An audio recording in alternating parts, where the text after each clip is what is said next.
궁극적인 승리의 날이 반드시 있습니다. 궁극적인 승리의 날이 반드시 있습니다. 라는 제목 가지고 오늘 말씀 나누도록 그렇게 하겠습니다. 오늘은 잘 아시다시피 이제 어버이 주일입니다. 자, 이와 관련해서 이제 사회 초년생이 된 어느 딸이 아버지 어머니에게 어버이 주일을 이제 맞이해서 보낸 편지 두 통이 있는데 소개해드리면서 오늘 이제 말씀을 시작을 해볼까 합니다.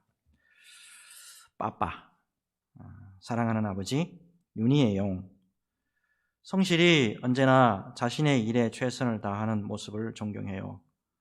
어머니가 저희들에게 집중할 수 있던 건 아버지가 든든히 지키고 있었기 때문임을 압니다. 가정에 든든한 버팀목으로 계셔 주셔서 감사해요. 지금의 저는 아버지의 사랑과 헌신임을 고백해요. 사회의 일원이 되려니 아버지가 더 대단한 분이라는 것 다시 느끼게 됩니다. 편안한 집이 되어 주셔서 감사해요. 언제나 기도해요. 사랑해요. 고마워요. 마음이 사랑하는 어머니 유민입니다. 끊임없이 배우고 꾸준히 노력하는 모습을 존경해요. 어머니의 삶을 통해 하나님을 느낍니다.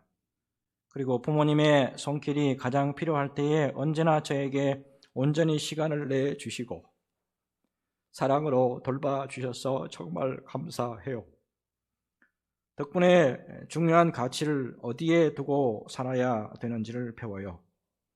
부모님만큼만 살아내면 잘 살아낸다는데 부모님처럼 살 수 있게 기도해 주세요. 저도 부모님 위해 기도하는 딸 되겠습니다. 사랑하고 고마워요. 아버지라는 자리요.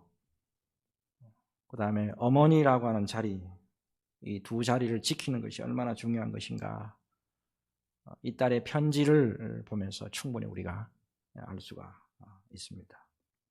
특별히 어버이 주일을 이제 맞이하면서 우리에게 영원한 생명을 주신 우리 하나님 아버지를 바라보면서 무한히 감사드리는 오늘 하루가 됐으면 하는 마음 참 간절하고요. 무엇보다도 하나님의 자녀로서 자리를 잘 지키는 저와 여러분들이 되어야 될 줄로 믿습니다. 이 은혜가 저와 여러분들에게 충만하시기를 주 예수님의 이름으로 축복합니다. 자, 이제 바로 로마서 넘어가죠. 자, 8장까지 우리가 왔는데 이제까지 힘겨운 싸움이 있었습니다. 율법과의 싸움이에요. 이제는 율법과의 이제 싸움에서 이제 벗어나서 생명의 성령의 이제 법으로 승리의 삶을 사는 방법을 지난 주일까지 말씀을 나누었습니다. 우리 예수 믿는 우리에게는 결코 이제 정죄함이 없다 이제 말씀하고 있죠. 이제는 생명의 성령의 법이 우리를 죄와 사망의 법에서 해방시켰다. 이게 이제 성경이 말씀하시는 선포예요. 이제는 죄와 사망에서 벗어나서 우리는 생명의 성령의 법으로 산다 라고 하는 것이 하나님 말씀의 선포예요. 자, 그러면 그러한 삶이 어떤 삶이냐? 세 가지 살펴봤죠. 첫째가 성령을 쫓아서 살아야 한다. 성령을 따라가면서 살아야 한다. 두 번째가 뭐냐면 하나님의 자녀답게 살아야 한다. 이 두 번째였고, 세 번째가 뭐냐면 하나님의 상속자죠. 특히 예수 그리스도와 함께한 상속자다 말씀하셨잖아요. 하나님의 상속자로 살아야 한다 말씀을 주셨어요. 자, 근데 그럼에도 불구하고 궁극적인 승리가 이미 우리에게 왔느냐? 궁극적인 승리의 삶을 우리가 살고 있나요? 아니죠. 앞에 말씀대로 우리가 그대로 온전히 살아도 여전히 우리에게는 영적 전쟁이 날마다 있습니다. 고난이 없느냐?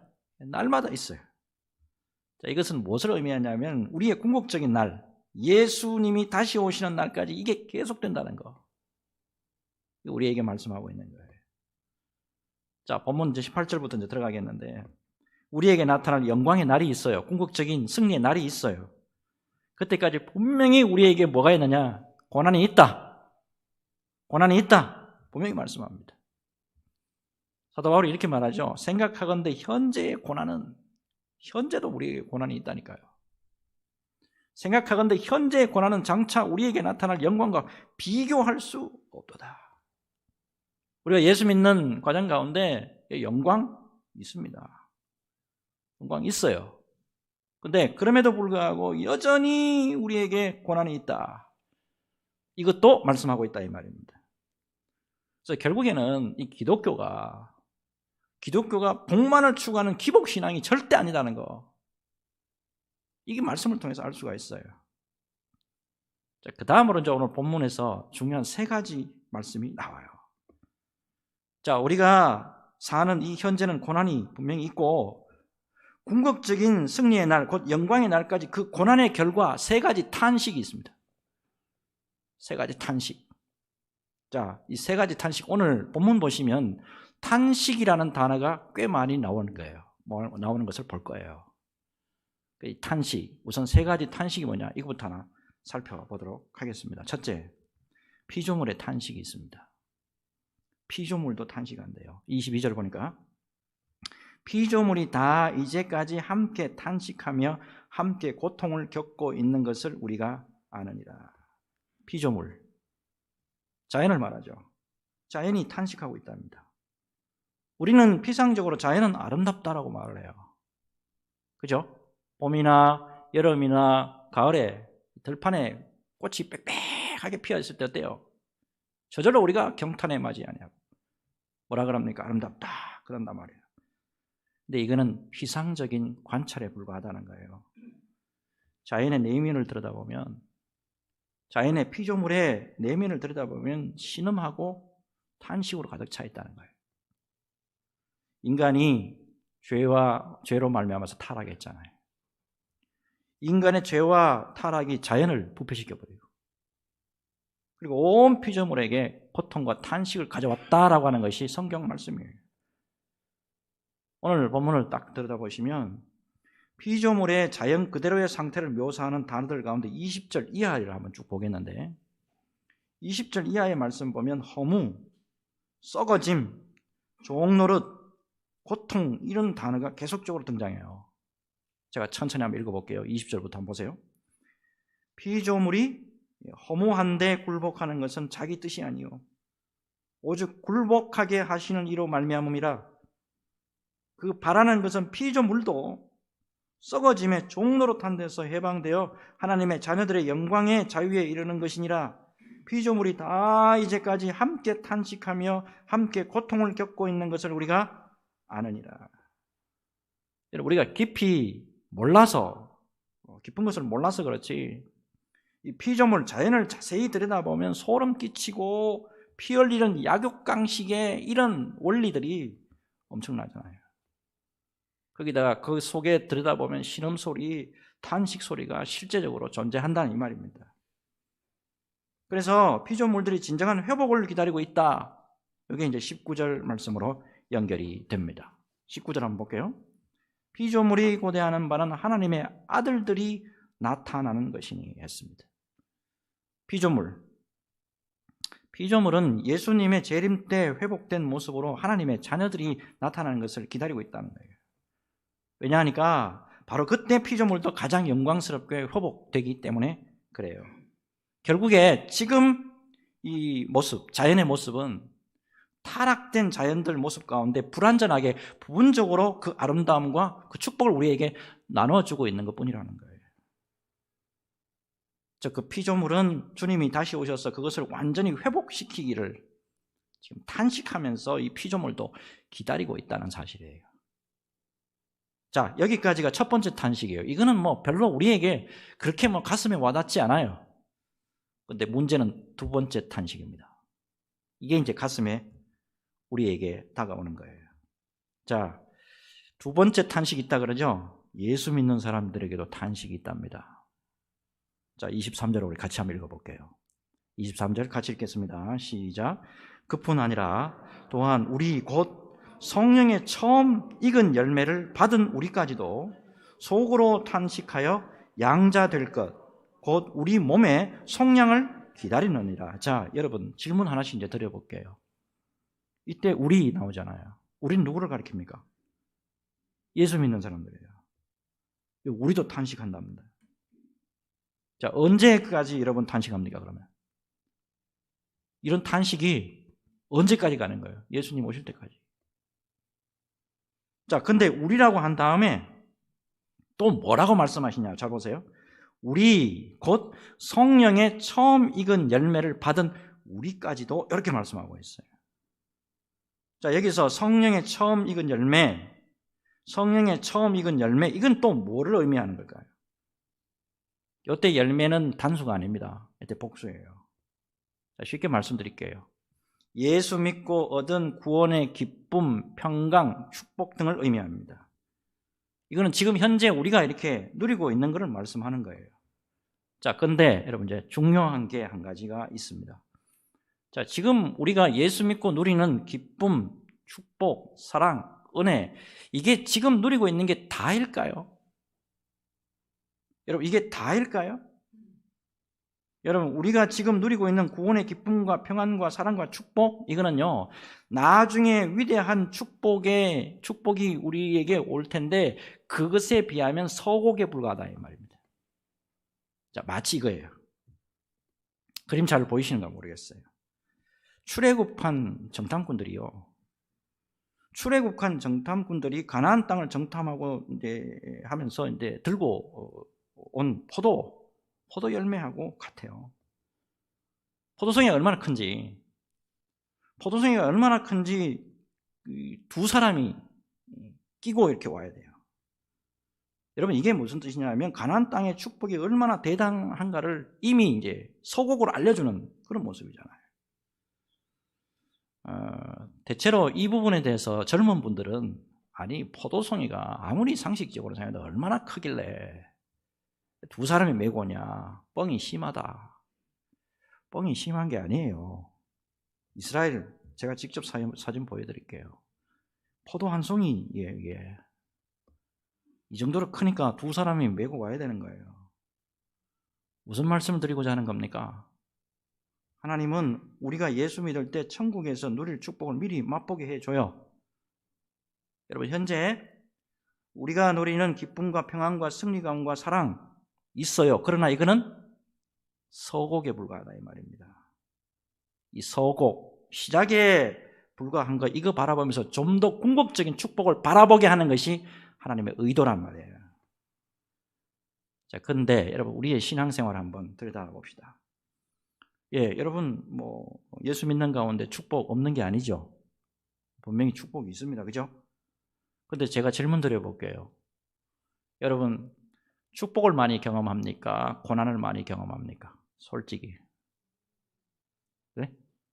축복을 많이 경험합니까? 고난을 많이 경험합니까? 솔직히. 고난을 많이 더 경험하잖아요. 자, 그렇다면 여러분, 하나님이 우리에게 축복을 일단 서곡적으로 보여줘요. 그죠? 예수 믿고 하면 이런 거야 라고 축복으로, 서곡으로 우리에게 보여줘요. 그런데 그 이후에 우리의 삶을 또다시 고난 속으로 들어가도록 허락하신 이유는 뭘까요?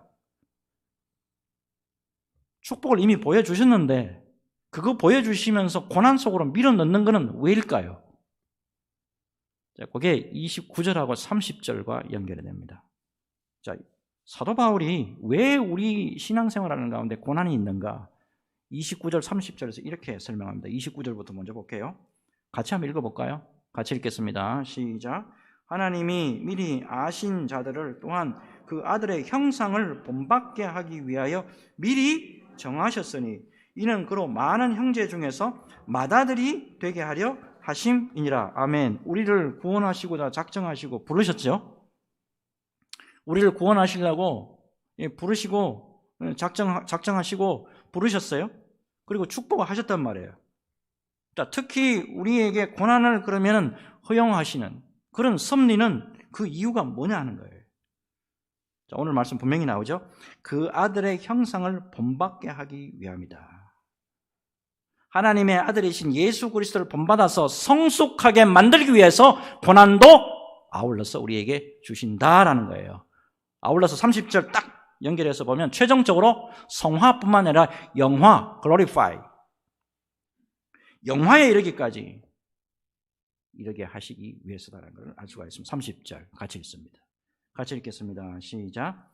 또 미리 정하신 그들을 또한 부르시고 부르신 그들을 또한 의롭다 하시고 의롭다 하신 그들을 또한 영화롭게 하셨느니라. 아멘입니까?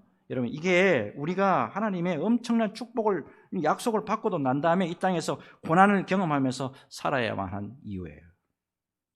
자, 이러한 과정을 23절을 다시 보면 이제 이해가 되실 거예요. 23절 다시 한번 천천히 제가 읽어드릴게요. 그뿐 아니라 또한 우리 곧 성령의 처음 익은 열매를 받은 우리까지도 속으로 탄식하여 양자 될 것 곧 우리 몸의 속량을 기다리느니라. 여러분, 우리 주님이 다시 오실 때까지 우리는 이런 모든 과정을 경험하면서 살아야 한다는 거예요. 자, 그렇기 때문에 오늘 이제 찬송가 우리 325장을 좀 나눌 텐데요. 325장. 이 325장을 잘 묵상하시면서 우리가 앞에 제가 자리를 제가 강조를 좀 많이 했습니다. 아버지 자리, 어머니 자리. 자, 325장을 우리가 묵상하면서 성도로서의 자리, 직분자로서의 자리, 사역자로서의 자리, 요거 잘 지키자는 거예요. 자, 찬송가 325장에 어떤 찬송이냐면 이거잖아요. 예수가 함께 계시니 시험이 오나 겁없네. 이 찬송이란 말이에요. 자, 이 찬송 작사자하고 작곡자가 똑같아요. 누구냐면 찰스 웨이글이라고 하는 목사님이에요. 찰스 웨이글. 이분이 1871년도에 미국 인디애나주에서 태어났습니다. 음악에 아주 굉장히 재능이 있었던 것 같아요. 신시내티 음악학교에 다녔고 학생들을 가르치고 있었어요. 그러다 기도하는 가운데 하나님에게 내 모든 삶을 바쳐야 되겠다 결심하게 됩니다. 자, 그래서 이 목사님은 그 당시에 부흥운동이 굉장히 미국에서 성행하고 있었거든요. 크게 일어나고 있었거든요. 자, 그런 상황에서 전국을 돌아다니면서 복음 전하는 삶을 살았어요. 자, 근데 문제는 복음을 전하는 삶과 반대로 가정에서 아내와의 불화가 이게 보통이 넘어갔어요. 어느 정도였느냐? 어느 날 설교 말씀을 전하고 복음을 전하고 집으로 돌아왔는데 아내가 딸을 데리고 집을 아예 나가버렸어요. 다시 돌아오지 않았습니다. 찰스 목사님이 사랑하는 아내와 가정을 지키지 못했다는 죄책감이 막 이렇게 밀려오기 시작합니다. 그리고 그동안에 하나님, 제가 복음 전했잖아요. 하나님, 제가 하나님이 기뻐하신 일을 했잖아요. 주님이 피 흘려서 우리에게 주신 복음의 말씀을 전하고 돌아왔잖아요. 근데 이게 뭡니까? 책임을 하나님 앞에 돌리기 시작합니다. 그 원망이 얼마나 커졌냐면 점점 이게 우울증으로 이제 발전해가지고 나중에는 절벽에 가서 스스로 몸을 던지려고 자살 결정까지 합니다. 자, 몸을 던지려는 순간이에요. 근데 목사님의 마음에 하나님의 음성이 들리기 시작합니다. 요 음성이에요. 왜 내가 늘 너와 함께 있다는 것을 모르느냐? 지금까지 함께 있었는데 앞으로도 너를 돌보지 않겠느냐? 순간에 눈앞에 있는 것만 보였어요. 목사님도. 지금 하나님, 제가 하나님이 기뻐하신 일을 했지 않습니까? 이 코로나 가운데서도 정말 최선을 다해서 내 목숨 내놓고 사역했잖아요. 그런데 이 결과가 뭡니까? 이것만 보인 거예요. 그런데 그 와중에 하나님이 부어주신 그 큰 사랑이 눈에 안 보였던 거예요. 지금 아픈 것만 생각하다 보니까. 목사님이 크게 깨닫고 회개하기 시작합니다. 아내와 딸 안 돌아왔습니다. 그럼에도 불구하고 예수님은 나와 함께 계신다는 거. 어쩌면 가족들은 회복이 안 됐지만 그럼에도 불구하고 주님이 나를 버리지 아니하시고 나와 영원토록 함께 하신다는 그 약속. 이게 믿음으로 확 다가와 버리는 거예요. 그 말씀 붙들고 찬송가 325장을 작곡하게 됩니다. 1절이 이거죠. 예수가 함께 계시니 시험이 오나 겁없네. 기쁨의 근원 되시는 예수를 위해 삽시다. 날마다 주를 섬기며 언제나 주를 기리고 그 사랑 안에 살면서 딴 길로 가지 맙시다. 여기 1절이에요. 자, 2절 그 다음 번 계속해서 볼게요. 이 세상 사는 동안에 주 이름 전파하면서 무한한 복락 주시는 예수를 위해 삽시다. 이 세상 친구 없어도 예수는 나의 친구니 불의한 일을 버리고 예수를 위해 삽시다. 주께서 심판하실 때 잘했다 칭찬하리니 이러한 상급받도록 예수를 위해 삽시다. 아멘입니까? 여러분, 믿음의 길을 가는 동안에 고난으로 말미암아 탄식 다 있습니다. 우리 장로님들 여기 계시는데 장로님들 탄식 있어요 없어요? 탄식이 있잖아요. 연로하신 분들 오늘 70대 이상만 해도 우리 교회 19분이래요. 만 70세 이상만. 예, 탄식이 없습니까? 탄식이 있잖아요. 하지만 중요한 거 예수님이 함께 하신다는 거.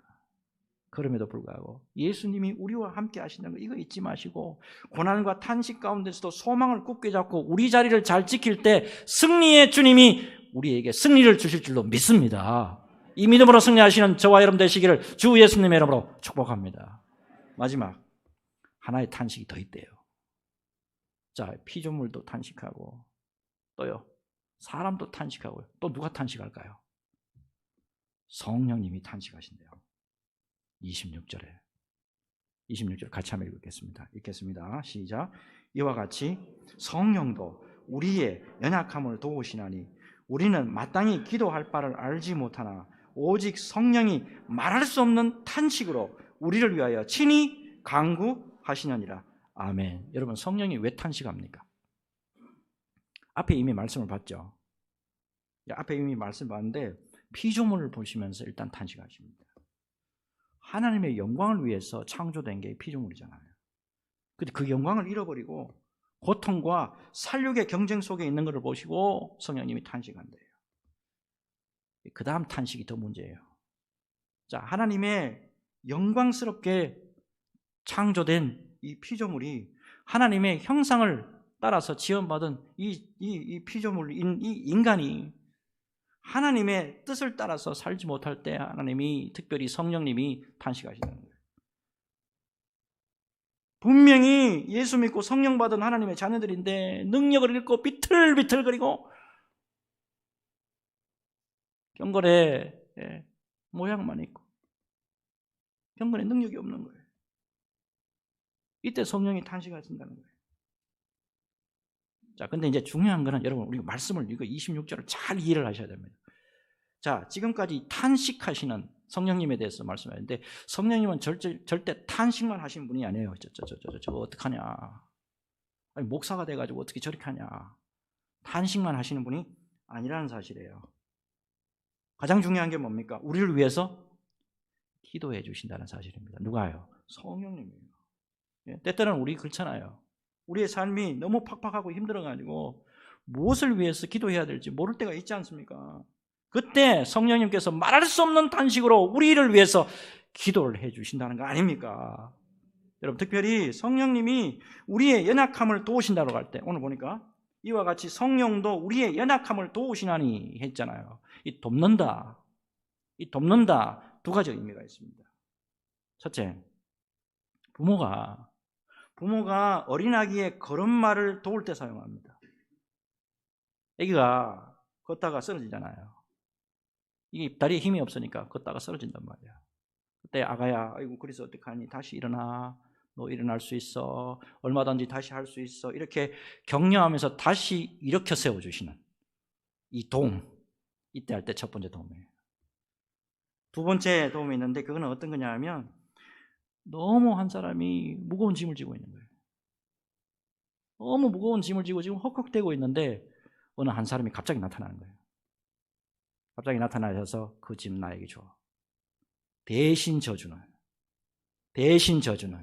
이 도움을 말할 때 이때의 도움이라고 주로 주석가들이 설명을 하고 있어요. 얼마나 은혜되는지 몰라요. 여러분, 무엇보다도 중요한 것은 성령이 우리를 떠나지 않으십니다. 한 번 오신 성령은 절대 우리를 떠나지 아니하시고 늘 우리를 도우신다는 것을 여러분 잊지 마시길 바라고, 그렇기 때문에 우리가 언제나 소망을 잃어서는 안 된다는 사실이에요. 여러분, 성령이 분명히 우리의 연약함을 도우신다고 말씀하고 있어요. 여러분, 성령께서 우리의 연약함을 도우시는 한에는 절대로 우리에게 소망이 있다는 거, 이거 잊지 마시고 믿음으로 받으시기 바랍니다. 그래서 24절과 25절 딱 말씀 보면 사도 바울이 이렇게 권면하잖아요. 자, 마지막으로 한번 볼까요? 24절, 25절 같이 읽겠습니다. 읽겠습니다. 시작. 우리가 소망으로 구원을 얻었음에 보이는 소망이 아니니 보는 것을 누가 바라리요? 만일 우리가 보지 못하는 것을 바라면 참음으로 기다릴지니라. 아멘. 여러분, 어떠한 가운데서도 놀라운 것은 소망을 가지고, 어떠한 가운데서도 소망을 가지고 성령 안에서 하나님을 신뢰하면서 기도하는 자에게 언제나 하나님의 은혜는 살아있다는 사실이에요. 지난번에 과테말라 이종호 선교사님 사연을 제가 소개해드렸죠. 과테말라 선교지에서 폐가 굳어가는 병을 얻어서 폐도 두 쪽 다 숨을 못 쉬더라고요. 저도 처음 만났을 때. 그래서 이제 한국에 귀국해가지고 이제 폐 이식 수술을 기다렸는데, 말씀드렸죠. 폐 공여자가 1차적으로 나타나긴 나타났습니다. 근데 그 폐가 폐렴에 걸려가지고 수술을 못한 거예요. 그 다음에 폐 공여자를 기다렸는데 더 이상 나타나지 않는 거예요. 사실상 포기했습니다. 근데 그 당시에 제가 좀 열심히 좀 일을 좀 했어요. 좀 도우려고 제가 그래서 그런 게 아니고 이분하고 좀 친하다 보니까 동기 목사님들에게 카톡으로 전부 알리면서 기도 부탁을 좀 했습니다. 놀랍게도 거기에 참 이렇게 협조를 참 많이 해줬는데, 특별한 분이 한 분 계세요. 미국에 제 동기 목사님 같은 경우에 전 교인들 다 나오라 그래가지고 매일 전 교인들 다 나오라 그래가지고 이종호 선교사님 놓고 기도하자고. 이렇게 기도해 준 분이 있더라고. 무엇보다도 성령의 인도하심을 강하게 우리가 바라면서 우리 국내에 있는 목사님들도 한 40명 되는 목사님 같이 기도를 했습니다. 자, 성령의 위로함이 있었을까요? 없었을까요? 성령의 도우심과 위로하심이 분명히 있었죠. 놀랍게도 정확하게 딱 지난 한 달 전입니다. 4월 8일, 오늘 5월 8일이죠. 4월 8일, 이게 제가 뇌리 속에 지워질 수가 없는 게, 이날이 어떤 날이냐면 이식수술 여기 안 받으면 그 다음 날에는 기계 다 뽑고 장례 치러야 돼요. 끝났어요. 일단 그때 형수님하고 저하고 통화할 때 포기하고 우리 기계 다 뽑읍시다 그랬다고. 장례 준비했다고. 장지하라고 그랬어요. 놀랍게도 기적이 일어났어요. 당일날 오후 3시에 기가 막히게 딱 맞는 사이즈의 건강한 폐 2개가 공여가 된 거예요. 그리고 오후 4시 40분에 극적으로 수술 들어갔어요. 어려운 수술이었습니다. 출혈 한두 차례 겪으면서 고비가 있었는데 놀랍게도 고비 2분이 다 넘겼어요. 자, 정확하게 지금 한 달이 딱 지났는데 지금 어쩐 줄 아세요? 이식한 폐가요, 자리 지금 잘 잡아가지고요, 기계 지금 다 떼고도 자가 호흡이 가능하고요, 산소 포화도가 100%입니다. 장례 치르려고 준비했었는데 성령께서 기도하는 분들과 함께 하시고 말할 수 없는 탄식으로 기도해 주셔서 63세예요. 1960년생입니다. 63살인데도 불구하고 어떻게 저렇게 빨리 이식수술을 받았는데도 불구하고 저렇게 빨리 회복될 수 있나? 기적입니다. 의사가 그렇게 이야기하더라고요. 사진 보여드릴게요. 왼쪽에 줄줄이 많이 달았죠? 이게 이제 처음 이식 수술 끝나고 난 다음에 이 폐를 이식하고 난 다음에 제일 먼저 운동해야 된대요. 그래 폐가 이렇게 자리를 잡는데요. 처음 운동할 때 사진이에요. 이 세상 사람이 아니었을 사람이에요. 근데 기도로 말미암아 이렇게 살아있잖아요. 오른쪽 사진이요. 식사도 못 했어요. 식사 처음 하는 거예요. 그 사진 찍어놨더라고. 마지막 이 사진은 기계 다 뽑았어요. 이제 웬만한 거 다 뽑고 죽는다고 하는 사람이 살아서 이렇게 서서 이렇게 감사하다고. 성도 여러분 감사합니다. 성도 여러분 기도해 주셔서 감사합니다. 성령님 감사합니다. 인사하고 있는 거예요. 여러분 소망 중에 성령 안에서 기도할 때, 소망을 가지고 성령 안에서 기도할 때 놀라운 은혜의 역사는 분명히 21세기에도 살아 있습니다. 여러분 꼭 기억하시고, 특별히 오늘 그래서 28절을 딱 보시면 사도 바울이 이렇게 우리에게 믿음의 말씀 주시고 있잖아요. 28절 보절을 마셔서 같이 읽겠습니다.